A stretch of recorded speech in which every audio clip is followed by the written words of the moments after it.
Oui, l'ail est un super aliment. Il ne faut pas manger du maïs. Il y a une bactérie qui s'appelle Bacillus cereus, si je ne me trompe pas, qui est une bactérie qui se trouve dans les céréales. Fuyez les édulcorants. J'évite un maximum parce que les fruits, c'est du sucre, surtout c'est des fructoses et ça fait grossir. Cette viande, elle contient la maladie d'Escherichia. Qu'est-ce qu'on risque juste à manger trop salé? C'est cette mentale-là qui me fait avancer.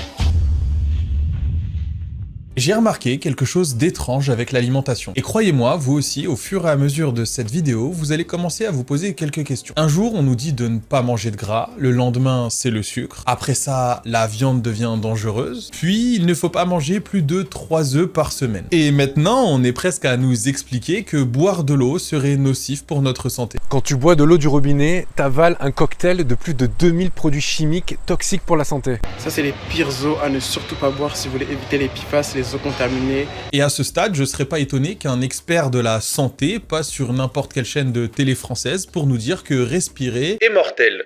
Sauf qu'il y a un problème, un vrai gros problème. Personne ne sait plus ce qu'il faut manger pour être en bonne santé. Et même ceux qui sont censés nous donner des conseils se contredisent entre eux. Et au fur et à mesure de mes recherches, j'ai réalisé quelque chose. C'est que depuis le début, on nous ment. Et pendant mes recherches, pour m'informer, je suis tombé sur une vidéo complètement lunaire. Un mec qui a décidé de manger pendant 30 jours 900 œufs. 30 eggs a day for 30 days. Et ça m'a fait tilt, parce que selon ma grand-mère, mes parents, mes oncles, mes tantes, tout un tas d'amis, il aurait dû mourir au bout de 3 jours. D'un infarctus ou toute autre maladie liée au cholestérol. Et ça, on me l'a répété quasiment toute ma vie. Et toi aussi, j'en suis persuadé. Attention malheureux, les œufs à ne surtout pas consommer plus de 3 à 4 fois par semaine. Sinon tu risques de mourir. Il est mort décédé Kaput Miskin, il a mangé 4 œufs en omelette la semaine dernière. Et vu que tu as déjà entendu cette phrase, moi aussi, et toi aussi Caroline, allongée dans ton fauteuil, en leggings beaucoup trop serrés pour toi, eh bien ce n'est pas une coïncidence. Et du coup, je me suis demandé pourquoi on a tous cette règle en tête, et surtout d'où ça vient exactement. Et encore plus, qu'est-ce qui va advenir de ce mec qui va gober 900 œufs en un mois? Est-ce qu'il va survivre ou pas? Et ça, vous le saurez à la fin de cette vidéo. Alors, dans cette vidéo, je vais essayer de sourcer un maximum de choses. Parce qu'à la base, la diététique, c'est pas ma spécialité. Mais je pense qu'il est important de s'informer et d'essayer d'en apprendre le maximum. Et surtout, avant de commencer cette vidéo, je vais vous demander d'être honnête. Dites-moi ce que vous pensez savoir sur les œufs. Et pour aller un peu plus loin, dites-moi les a priori que vous avez sur certaines nourritures. Je sais pas, par exemple comme le lait, qui d'ailleurs mériterait un sujet à lui tout seul. Parce que peut-être, vous allez vous rendre compte de quelque chose que vous pensiez savoir, qui en fait est totalement faux, voire pire. Mais avant, installe-toi dans ton canapé avec ta meilleure omelette, like cette vidéo, booste-la si tu le peux, et évidemment, abonne-toi si tu apprécies cette chaîne. C'est parti, on y va.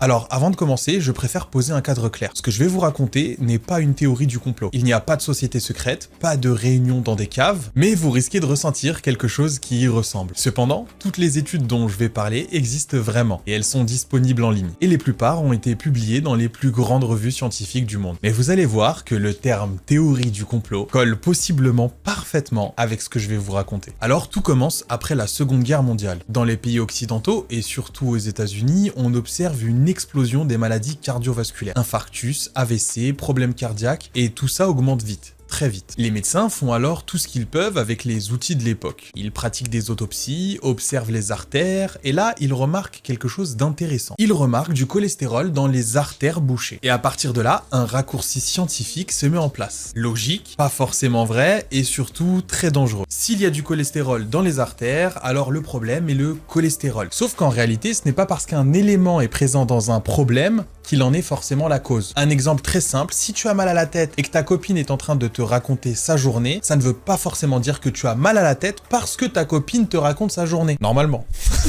Ou pour vous donner un autre exemple, c'est comme si on disait que les pompiers sont toujours sur les lieux d'un incendie. Bah ça veut pas forcément dire que c'est les pompiers qui ont mis le feu. Et à ce moment-là, deux pistes sérieuses commencent à être étudiées. Le cholestérol et les graisses animales, et le sucre, dont la consommation explose aussi à la même période. Et là, ça va commencer à devenir intéressant. Surtout si vous aimez les théories du complot. Parce que le sucre n'est pas un petit acteur isolé. Derrière, il y a toute une industrie organisée. Aux États-Unis, cette industrie est représentée par une structure appelée Sugar Sugar Association, anciennement connue sous le nom de Sugar Research Foundation. Alors concrètement, qu'est-ce que c'est? Il s'agit d'une association ou d'un regroupement de producteurs de canne à sucre. On y retrouve aussi les producteurs de betteraves, parce que je vous rappelle qu'on fait du sucre aussi à partir de betteraves, les raffineurs qui transforment tout ça en sucre blanc, et évidemment les revendeurs qui fournissent toute l'industrie. Coca, Ferrero et tous les trucs dégueulasses qui vont te faire prendre 5 kilos avant cet été. Donc autant te dire que si le sucre devient le coupable numéro 1 des infarctus, le modèle économique de tout le secteur est en danger. Et à partir de là, une stratégie documentée est mise en place. Une stratégie très intelligente qui va orienter le débat scientifique vers un coupable. Et évidemment, ça ne sera pas le sucre. Dans les années 1960, la Sugar Research Foundation finance plusieurs travaux, dont une revue de littérature scientifique publiée en 1967 par des chercheurs de Harvard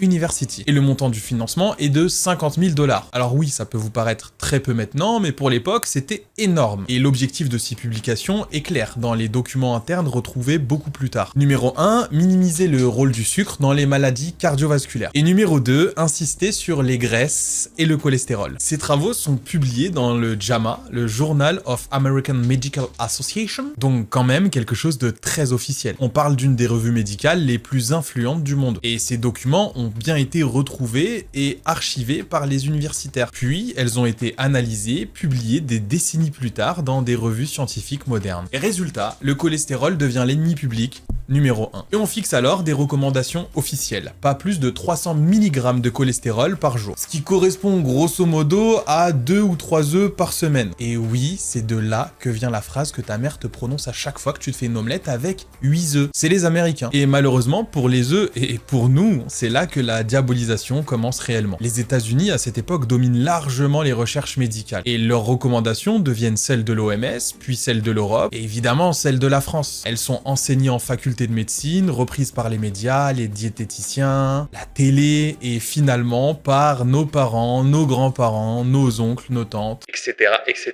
Et malheureusement, la France n'a pas fait ses propres recherches. Elle a récupéré les études scientifiques américaines, les a traduites, appliquées et diffusées dans toute la France. Et c'est comme ça que l'hypothèse américaine, orientée par des grands industriels, est devenue une vérité mondiale. Mais ce n'est pas tout. Et avant de vous parler du gars qui a mangé 900 œufs en un mois, il faut que vous compreniez que le problème est bien plus grave que ça. Il est peut-être même la cause de ton surpoids. À toi qui regarde cette vidéo avec un paquet de popcorn entre les cuisses, va courir. À ce moment de la vidéo, normalement, vous allez comprendre que la diabolisation des œufs et du cholestérol en général n'a pas fait que changer ce que nous mettons dans notre assiette. Elle a façonné toute notre éducation alimentaire depuis notre enfance. Parce que quand on désigne un ennemi aussi puissant que le cholestérol, il faut forcément proposer une alternative. Et c'est là, malheureusement, que tout a basculé. En effet, dans les années 70 et 80, on a vu apparaître toute une avalanche de produits bons pour le cœur. Alors moi, personnellement, je l'ai pas vu, mais je vais demander à mon père. Oui, c'est vrai, il a raison. Merci papa. Il est beau, hein. À la télé, dans les magazines, sur les emballages, les panneaux publicitaires, on voit partout des margarines anti-cholestérol, des huiles végétales meilleures que le beurre, des produits allégés light 0% sans matière grasse, des yaourts censés nettoyer les artères. Et le message était très simple, presque hypnotique. Le gras est dangereux. Éliminez-le. Avril de l'année dernière, je faisais 102 kilos. Je viens de prendre cette phrase littéralement pour moi.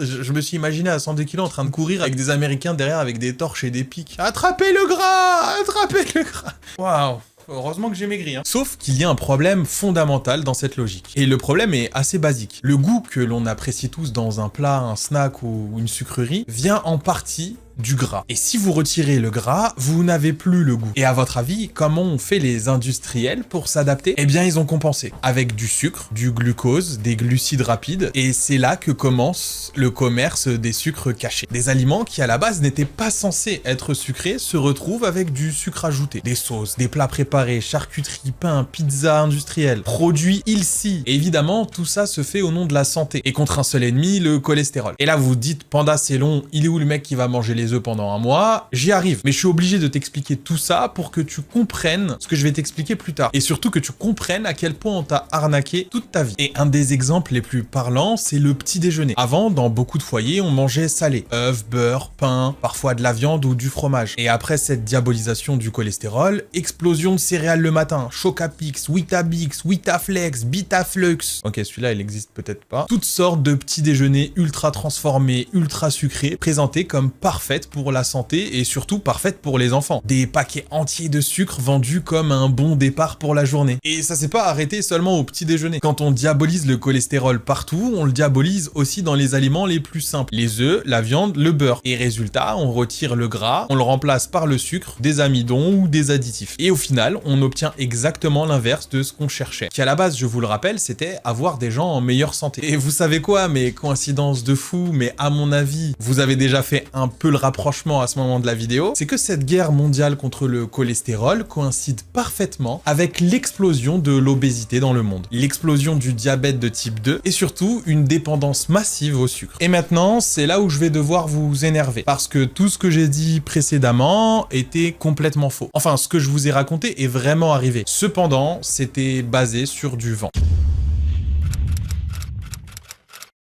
Tout ça date des années 50, 60, 70. Mais avec la science moderne, les nouvelles méthodes et les nouvelles études, est-ce que tout ça est toujours vrai? Parce que si ça ne l'est pas et qu'on continue à manger en 2026 comme en 1965, il risque d'y avoir un petit souci.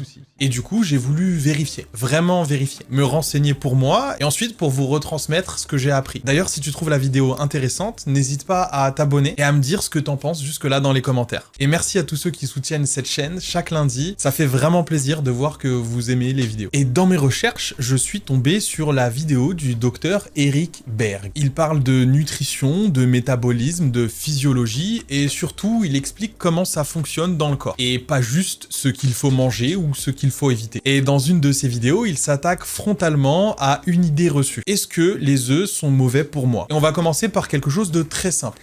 La composition d'un œuf. Et ne vous inquiétez pas, dans cette vidéo, je vais essayer de vulgariser un maximum pour que tout le monde comprenne. Donc veuillez m'excuser, les maîtres et maîtresses, doctorants, qui vont sûrement m'accuser de ne pas avoir les termes techniques, je ne suis qu'un humble serviteur. Et si vous voulez ajouter d'autres informations, n'hésitez pas, les commentaires sont faits pour ça. Mais pas la science infuse, et j'essaye de faire au mieux. Alors un œuf, contrairement à ce que les gens pensaient en 1960, n'est pas juste du cholestérol. C'est un aliment extrêmement dense sur le plan nutritionnel. J'ai même envie de parler de super aliment. Il possède des protéines, des lipides de qualité, des vitamines, et attends là, parce que je te parle pas d'une seule vitamine, A, B, D, E, K, on est presque sur la moitié de l'alphabet. Il contient aussi des oméga 3, des minéraux et des antioxydants. En réalité, il y a quasiment tout dans un œuf, mis à part peut-être de la vitamine C. Et déjà, quand j'ai appris ça, je me suis posé la question, mais pourquoi ils nous ont dit de pas en manger? Bon, c'est peut-être lié au cholestérol contenu dans l'œuf. Alors oui, l'œuf contient du cholestérol, mais c'est là que ça va devenir très intéressant, car il contient aussi ce qu'on pourrait appeler un contrepoids naturel, un composé appelé lécithine. La lécithine agit un peu comme un liquide vaisselle. Elle empêche les graisses de s'agglomérer et de se déposer dans tes artères. Autrement dit, elle limite l'accumulation du cholestérol dans les vaisseaux sanguins. Donc, biologiquement, l'idée de l'œuf qui est censé boucher tes artères ne colle plus vraiment. Il faut que je vous parle aussi de la choline, un nutriment essentiel qui sert à produire de la bile, protéger votre foie, soutenir votre cerveau et participer à la régulation du cholestérol. Et là encore, c'est incohérent par rapport à ce qu'on a vu plus haut. Et petit rappel important, mais sans bile, le corps a du mal à gérer les graisses. Ce qui ne colle toujours pas avec les études de 1960. Bon, celui-là, vous le savez déjà, mais évidemment, les œufs sont une source de protéines complète. En gros, ça veut dire qu'ils contiennent tous les acides aminés essentiels, avec une excellente biodisponibilité. En clair, ton corps sera capable d'utiliser très facilement les protéines provenant d'un œuf. Et quand je parle de protéines, je sais que les go muscu et les go musclettes, là, vous êtes tous aux aguets, mais les protéines, je vous rappelle que c'est pas seulement essentiel pour les muscles. La peau, les enzymes, les hormones, les os et le système immunitaire. Puis, dans sa vidéo, il parle d'autres composés très peu connus du grand public, d'ailleurs j'en avais jamais entendu parler, la syngoméline qui participe à la protection des vaisseaux sanguins, la lutéine qui protège la rétine, filtre la lumière bleue, aide à prévenir la dégénérescence musculaire liée à l'âge, et la phospholipide, composant essentiel de nos membranes cellulaires avec un rôle anti-inflammatoire. Et là je me dis un truc très simple, mais mamie, pourquoi tu m'as menti? Parce que je viens de vous décrire littéralement un des aliments les plus puissants et les plus bénéfiques pour votre corps de cette planète. Et dites-vous que manger 3 œufs par semaine est dangereux pour votre corps, c'est pas la seule rumeur qui existe pour les œufs. Par exemple, à poids égal, il y a plus de protéines dans un jaune d'œuf que dans le blanc, alors qu'on m'a toujours dit le contraire. Et le pire, c'est que c'est le jaune qui contient la majorité des vitamines et des micronutriments présents dans l'œuf. Et petit rappel concernant les oméga 3 présents dans l'œuf, dites-vous que c'est un des 3 micronutriments dont les Français sont en carence. Et on peut régler ça juste avec des œufs. Incroyable. Et là, la question, elle arrive toute seule. Si tout ça biologiquement est cohérent, si les études modernes ne montre plus aucun lien clair entre les œufs et les maladies cardiovasculaires chez les personnes en bonne santé, pourquoi est-ce que beaucoup d'entre nous sont restés bloqués sur l'idée que les œufs sont dangereux? Et surtout, pourquoi ce changement de discours s'est-il fait dans un silence presque total? Et ça, c'est ce qui me dérange et sûrement ce qui va vous déranger le plus.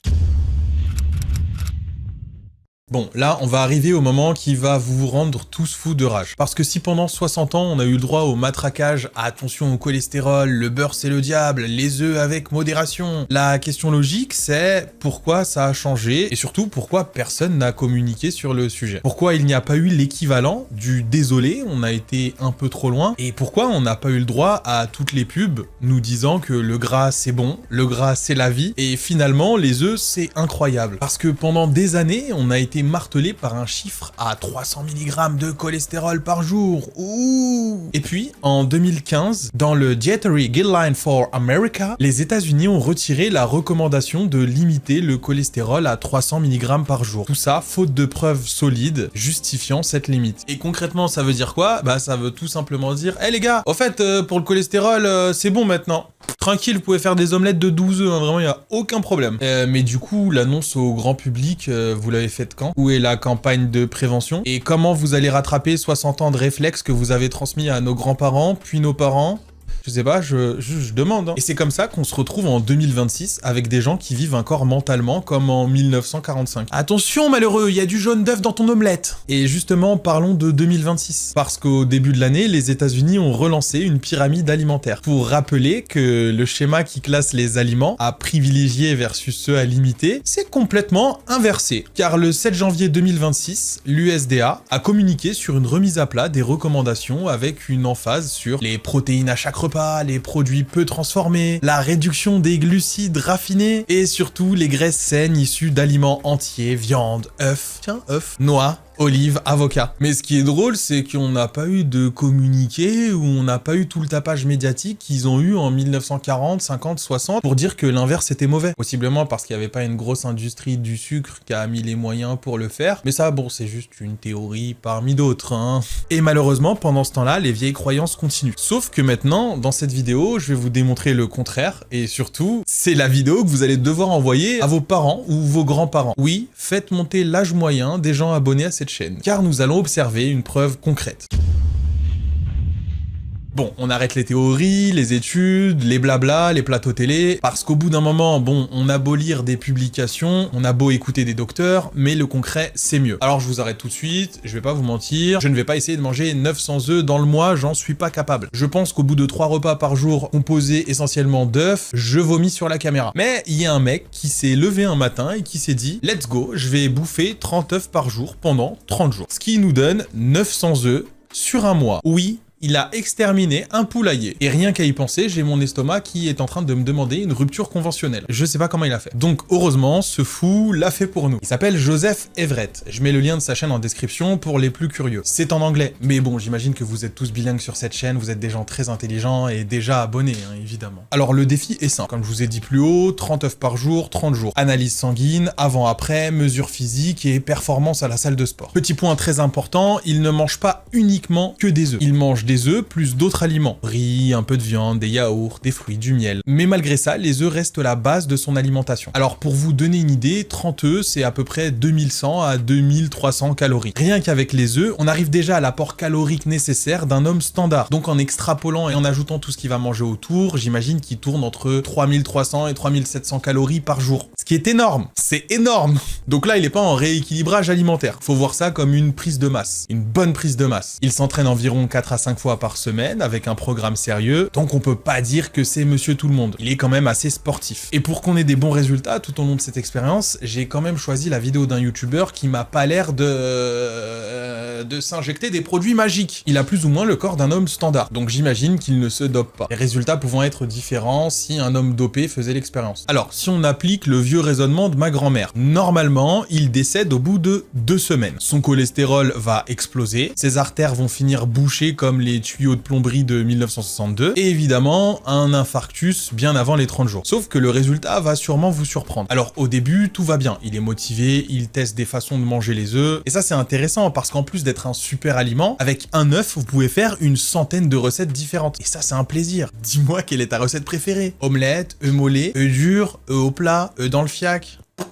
Peut-être déjà un peu abusé sur la dernière. Puis vient le jour 5. Son estomac se met en grève. Très vite, il a des soucis digestifs, des ballonnements, des gaz. En même temps, vu la quantité de protéines qu'il ingurgite, ça m'étonne pas que son fiac se transforme en centrale nucléaire. Le mec relâche littéralement le genre de gaz qui peut alimenter une fusée qui veut coloniser Mars. Au début, il pensait que c'était les œufs, mais il identifie très vite un combo alimentaire. Apparemment, des fruits de type mangue qui lui retourneraient le bide. Donc jusque-là, tout va bien. Ce n'était pas lié à l'œuf. Comme quoi, boire des shakers de protéines vous met plus l'anus en chou-fleur que des vrais œufs. Puis vient le jour 8, où il se sent complètement boosté. Il décrit une sensation d'énergie qui parcourt son corps, plus concentré, plus motivé, une libido beaucoup plus haute. Il en déduit donc qu'il a potentiellement une augmentation de testostérone. Ensuite, le jour 20. Et là, logique, je me demandais moi aussi quand est-ce que ça allait arriver, mais c'est le crash digestif. Et là, vous allez me dire, bah tu vois Panda, c'est les œufs. Non, c'est tout simplement qu'il en avait marre de bouffer des œufs, donc il a commencé à les gober crus.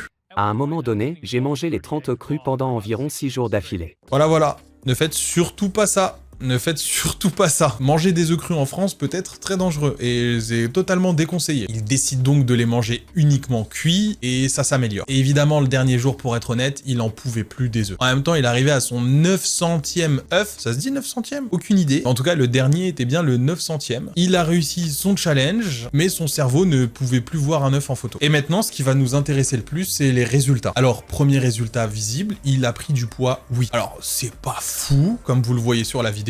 Il a même plutôt bien pris du muscle, mais en même temps, à 3500 calories par jour, c'est un peu normal. Mais comme on le voit visuellement, c'est pas essentiellement du gras. Il est devenu beaucoup plus massif, beaucoup plus dense. Quand tu compares le avant-après, tu vois juste un mec qui s'est bien entraîné. Ensuite, on a les performances physiques. Et ça va en intéresser plus d'un. Parce que la plupart de ses perfs ont augmenté. Que ce soit le deadlift, le développé couché ou le squat. Il a pris plus de 10 kilos à chaque exercice. Et si vous pratiquez la muscu, vous savez à quel point c'est difficile de rajouter 10 kilos sur une barre de développé couché. Ensuite, il a voulu voir si sa testostérone avait changé. Et le plot twist, c'est que malgré son ressenti, sa libido qui a augmenté, son excès d'énergie, eh bien sa testostérone n'a pas changé. So I finally got my testosterone results and it didn't change. Comme quoi, hein, parfois tu te sens en feu, mais biologiquement, c'est juste peut-être parce que tu es en surplus calorique. Et là, le plus intéressant et la chose qui va répondre à la question qu'on s'est posée tout au début de cette vidéo, les analyses sanguines. Eh bien, croyez-le ou non, après les 900 œufs, son LDL, donc le mauvais cholestérol, n'a quasiment pas bougé. 900 œufs. La recommandation était de 3 œufs par semaine. Il en a mangé 900 en un mois. Son mauvais cholestérol n'a quasiment pas bougé. Mais c'est pas ça le pire. Son HDL, le bon, a augmenté. Ses triglycérides ont chuté. Et ça, c'est énorme parce que c'est exactement l'inverse de la peur qu'on nous a inculquée à propos des œufs. Alors attention, je suis pas en train de vous dire de consommer 30 œufs par jour. C'est énorme. Et à 30 centimes l'œuf, ça peut vous revenir très cher. Mais son expérience nous montre bien qu'on nous a menti pendant plus de 60 ans. Et là, je veux que vous soyez tous attentifs parce que je vais conclure sur quelque chose de très important. Si cette vidéo doit vous servir à quelque chose, ce n'est pas vous dire de manger 30 œufs par jour, ou encore moins vous dire de faire exactement l'inverse de ce que les médias vous disent. Le vrai message est beaucoup plus simple. Faites attention à ce que vous entendez, et surtout d'où viennent les informations. Parce que la réalité, concernant les recommandations alimentaires, change tout le temps. Selon les nouvelles études, les nouvelles méthodes de recherche, les intérêts économiques, les modes, et aussi qui finance les études. Et tout ça, peu importe la source. Organismes publics, études scientifiques, médecins médiatisés, diététiciens, youtubeurs. Et d'ailleurs, parmi toutes les personnes que j'ai citées, je trouve que les go muscu sur Instagram et YouTube sont les plus pertinents concernant les régimes alimentaires. Et parfois, j'ai l'impression qu'ils ont plus de connaissances que des médecins généralistes. Ce qui nous donne une indication sur l'état des médecins généralistes en France. Ça fait un peu peur. Et le problème, surtout en France, c'est qu'on a un énorme vide sur l'éducation alimentaire. À l'école, on nous apprend à faire un CV pour un boulot qu'on n'aura sans doute pas. On apprend à réciter des dates, à remplir des cases, mais on nous apprend pas comment éviter un infarctus. On apprend apprend pas comment fonctionne le métabolisme humain. Et surtout, on nous apprend pas comment la nourriture influe sur notre énergie et notre sommeil. Et j'ai même envie d'ajouter la santé mentale et la longévité. Et pourtant, c'est une évidence. Parce que je vais dire une phrase et je vais la dire qu'une fois, mais la nourriture est le meilleur médicament de l'homme. Alors j'ai envie de vous dire, mangez mieux, dormez mieux, mais on dirait un slogan TF1. Mais pour le coup, c'est totalement vrai. Ce n'est pas de la magie, juste de la logique et de la science. Et ce que je trouve le plus fascinant dans toute cette histoire, ce n'est même pas les œufs. C'est de voir comment les études, parfois fragiles et orientées, ont pu façonner les habitudes alimentaires de plusieurs générations. Comment une idée peut se transmettre d'un parent, un enfant, un grand-parent, un petit enfant, sans jamais être remise en question. Et quand cette idée est finalement corrigée, ça se fait dans le silence. Donc c'est pas vraiment un complot, mais oui, parfois c'est un mensonge par omission. Et quand il s'agit de santé, le silence peut faire autant de dégâts que l'erreur. Alors j'espère que cette vidéo vous a plu et que vous aurez un esprit critique dans les commentaires. N'oubliez pas de ne jamais prendre une information pour une vérité universelle. Toujours se demander quand ça a été dit et qui a financé les études. Like la vidéo et partage-la à quelqu'un de ton entourage si ça t'a plu. Et je te dis à lundi prochain pour une nouvelle vidéo.